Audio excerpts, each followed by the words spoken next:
profissões antigamente eram mais assim vinculadas dentro de casa, era dona de casa, era costureira. Isso era a profissão que ela podia fazer dentro de casa. Eu sou militar, né?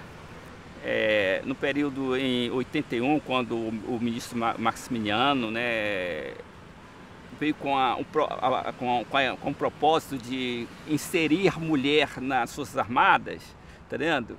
Realmente foi um choque para os homens. Antes de casar eu trabalhava e trabalhei até engravidar. E o marido achou que não dava para ficar sendo esposa, mãe e trabalhar fora. Então, alguma coisa tive que abrir mão então do trabalho. Era bem difícil um homem aceitar naquela época. É que o homem ainda tem aquela natureza machista, entendeu? Não aceita ser dominado. Eu achava que a advocacia não era o ideal para uma esposa, tinha que ser uma professora. Hoje facilitou muito. E a mulher também, por sua vez, tomou a iniciativa de se sobressair. Eu trabalho desde os 12 anos de idade fora, então na minha mente eu sempre foi que eu tenho que trabalhar fora. Hoje em dia, com as dificuldades da vida, né, a mulher tem que participar com a renda familiar. Uma família hoje não sobrevive adequadamente sem que haja uma participação dessa outra força de trabalho. Não por acaso, as casas que são chefiadas por mulheres são também aquelas casas com menor estrutura orçamentária e de maior fragilidade. Quer dizer, a composição dos diversos salários, elas são muito importantes. Hoje em dia eu acho que a mulher tem mais liberdade em escolher o que ela quer devido à evolução cultural, devido a gente estar batalhando mais, estar correndo atrás do que a gente quer, estar estudando mais. Por mais esforço que estejamos fazendo e por mais avanços que tenhamos conseguido ao longo desses anos, ainda carecemos de uma luta e de travar grandes alianças e grandes pactos sociais, no sentido desse avanço mesmo. Essa evolução trouxe muito ganho, porque trouxe a independência. A sociedade moderna não seria essa que nós vivemos se não fosse o nosso ingresso no mercado de trabalho e não fosse a ampliação da nossa participação política. O mundo estaria 200 anos atrás. A mulher agora já pode, ela tem condições de dizer: quero esse trabalho, vou fazer esse trabalho, não dependo, não preciso, não necessito de um homem para me dar um dinheiro todo mês para comprar um pão na padaria. Ainda existem algumas profissões que não vão aceitar mulheres, eles vão rebaixar elas, eles vão dizer que elas podem fazer ou têm que fazer um trabalho maior do que o homem e ainda receber menos. Uma das formas mais visíveis de perceber a discriminação com relação à mulher no mercado de trabalho é através do salário. Eu aprendi desde cedo, mas muito cedo, essa diferença de ver que mulher, né, exercendo a mesma função que o homem, tinha um salário diferenciado. Então, quando eu ia com o meu carrinho de feira, para fazer feira, né, as pessoas preferiam os meninos, porque achavam que eles eram mais fortes. E eu era tão forte quanto o menino, porque o meu carro ia tão cheio quanto o dele. E pagavam menos, porque eu era menina. Eu sou mulher e ele é homem, mas isso não faz diferença para que a gente avance, para que a gente cresça e tenha os direitos garantidos. Ela está cada vez mais capacitada, ela está cada vez mais senhora de si, mas ela ainda tem a dupla jornada e ela ainda ganha menos. Eu fico chateado com isso, parece que é discriminação, parece que a mulher não tem competência. Não, deveria ganhar a mesma coisa, desempenhando a mesma função, que a lei é assim, a lei é só cumprir a lei. A senhora acha que as mulheres ganharam ou perderam saindo do fogão e indo para o mercado de trabalho? Perderam muito, muito. Ganharam em certa parte, mas perderam por outro lado, porque a mulher não tem condições de criar um filho, bem. As mulheres não vão voltar para casa para fazer essas funções de reprodução da família. Nós precisamos de escolas sob responsabilidade do Estado, em período integral. Nós precisamos de creche. Casei, tive meus filhos, criei eles trabalhando e criando eles na creche, aquele movimento. Trabalho, creche, casa. Então isso tudo tá levando a quê? Está levando a uma queda acelerada da fecundidade, eles não querem ter filhos, para não viver uma situação de estresse, né?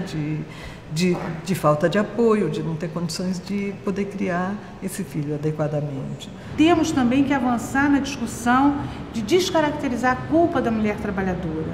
Não é o fato de termos jornadas de trabalho extensas, excessivas, ou de 8 horas, ou mais de 8 horas. A grande verdade é que o que importa nessas relações, tanto sociais quanto nas relações afetivas, não se dá pela quantidade de horas que se tem exposta, mas pela qualidade do tempo que se tem disponível. Ela sai daquele cotidiano massacrante e vai ter contato, né, com outras pessoas, com outro universo. Agora, o acúmulo realmente tem sido motivo de estresse. No caso desse estresse, esse nervosismo, filho, trabalho, desemprego, às vezes desempregada, causou até o problema que eu tenho na pele de vitiligo. Muito estresse. Aí fui o médico constatado que é o sistema nervoso. Eu acho que tem repercussões para a saúde, tanto física como para a saúde mental. Sou aposentada e não vejo condições de ter tratamento para mulher no posto de saúde. Quando a gente fala da saúde da mulher e de assegurar o acesso à mulher aos serviços de saúde, eu acho que a gente vê nas falas uma preocupação, assim, de que existam hospitais específicos para cuidar da mulher. Muito difícil ter um hospital que seja voltado somente para a mulher, principalmente pelo fato da saúde pública como está e simplesmente por ser coisas paliativas. Você não tem um tratamento, você não tem um acompanhamento. Desde do posto que eu estou fazendo em Copacabana, o pré-natal, estou sendo bem tratada. Hoje aqui também fui muito bem tratada. Desde o primeiro mês, soube que já está grávida, ela já vai tomando aquele cuidado de si. A gente está mais cansado, mais vulnerável. É importante que a gente tenha, assim, hospitais específicos para atenção somente da mulher, mas é importante que todos os profissionais de saúde, independente dos serviços em que eles estiverem, eles estejam preparados para atender as mulheres dentro das suas especificidades. Não adianta eu ter um hospital maravilhoso, 2 andares, vários leitos, etc., se a cabeça do ginecologista, obstetra, da enfermeira, do clínico não está voltada para ver uma mulher de forma diferenciada. Na saúde da mulher, um dos pontos, né, que o Programa de Assistência Integral à Saúde da Mulher colocava assim, como fundamental era a questão da escuta. A capacidade do profissional de escutar a mulher, escutar a sua demanda, escutar as suas dificuldades, né?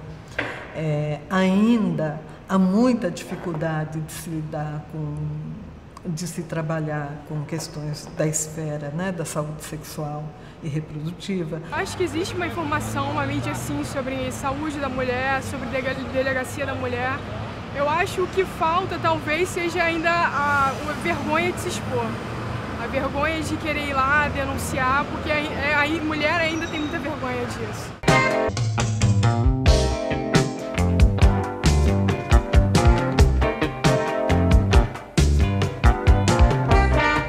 Muitas mulheres que são vítimas de violência, elas não procuram a delegacia para denunciar, mas elas buscam o serviço de saúde com algumas queixas que são queixas características de mulheres que sofreram algum tipo de violência, e aí o profissional de saúde ganha um papel fundamental, no sentido de identificar que aquilo que se manifesta lá como um sintoma na saúde daquela mulher na verdade, algo que é uma repercussão de uma violência que ela sofreu. Enfim, uma pessoa que foi agredida pelo próprio companheiro, mas a gente até aconselhou a pedir ajuda, mas não sei por que ela não quis procurar ajuda. Justamente por identificar que os hospitais acabam fazendo esse papel de reconhecer quando uma mulher está vivendo uma situação de violência, é que foi criada uma lei federal, que é a Lei 10.773, que tem como finalidade que os hospitais passem a elaborar uma ficha que notifique esses casos de violência para fins da criação de dados estatísticos sobre os casos de violência.